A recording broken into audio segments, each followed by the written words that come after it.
আজকে এসেছিলাম সকালে ক্যালগারিতে মার্ডক গার্ডেনে।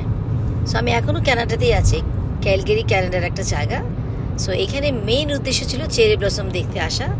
এত ভালো লেগেছে চারপাশে চেরি ব্লসম দেখে। তো চেরি ব্লসম দেখতে গিয়ে যেটা দেখলাম যে এটার অসম্ভব সুন্দর, যেগুলো আমাদের দেশে স্প্রিংটা হয়, স্প্রিংয়ের সময় যেমন আমরা বসন্তকালে যেমন আমরা গাঁদা ফুল দেখতে পারি, হলুদে ভরে থাকে, সবাই হলুদ চায় পরে ঘোরাঘুরি করি। এইখানে অনেকটা এই স্প্রিং, এদের দেশে স্প্রিং, এই স্প্রিং টাইম এই চেরি ব্লসমটা দেখা যায়। আমার লাগ ভালো, আমি যেহেতু এই স্প্রিংয়ের সময় এই দেশে আছি, তো আমি এই দেশ সৌন্দর্যটা দেখতে পেলাম। আরেকটা মজার ইনফরমেশন হলো যে এটা জাপান থেকে এই প্রথম গাছটা এই এলাকাতে আসছে। তো এই ভালো লাগা প্রথমে নিউ ইয়র্কে আসছিলো, তারপরে এখন কানাডায় আসছে।